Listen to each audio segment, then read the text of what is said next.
Tim O'Malley with Tim Priester inside Notre Dame Stadium following Brian Kelly's press conference, where the head coach did not confirm that starter Ian Book is out for this week's matchup against Florida State. It is still widely believed that he will not play.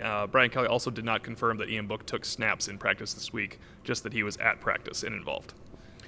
Yeah, I mean, let's be real about it. He's not going to play. He didn't take snaps.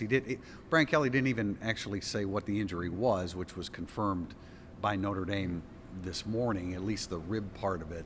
He just said upper body. And, I mean, I guess I get it. I don't think it's going to be any surprise to Florida State if, Brandon Wimbush is the starting quarterback on Saturday. If Ian Book were to be the starting quarterback, obviously they would have been prepared for that already. So, I don't know what the gamesmanship involved here is, but Brandon Wimbush has to get back on the horse here, and he hasn't been the starting quarterback since Game 3.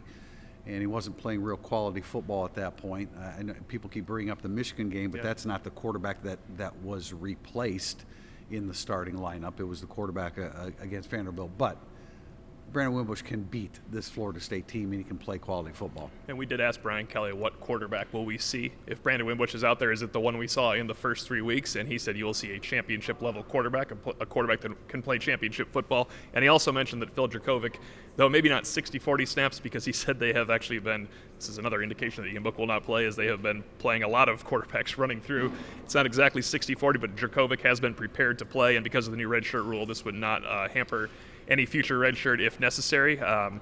He said that Phil Dracovic can win. If they put him in, they can win with Dracovic. He kind of doubled down on that. Yeah, he said they wouldn't put a quarterback out there that was, quote, lost, but he's the number 2 quarterback. So if something were to happen to Brandon Wimbush, they wouldn't have a choice. But, hey, moving forward, Brandon Wimbush is starting quarterback. We expect against Florida State. He's going to face a very stout run defense.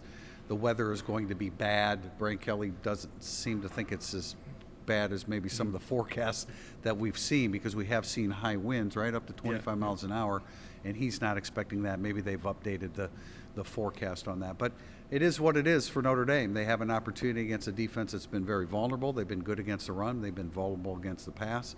Brandon Wimbush is going to have to be on top of his game throwing the football in order for them to have success against Florida State. And I think he's wise to downplay the weather, because it doesn't do you any good. You have to play in the weather. He mentioned go ahead and put on some leggings. It might be cold, which I think is just a coach kind of referencing that, he has said in the past that wind can bother his offense. I asked him that tonight. He basically said wind doesn't bother snap to snap. It's situational things, maybe some special teams, and also he mentioned he may have to defer at some point in his career, and this would be it. Everybody else was deemed healthy, including, and you asked about this, Alize Mack. Yeah, Alize Mack is back from the concussion protocol.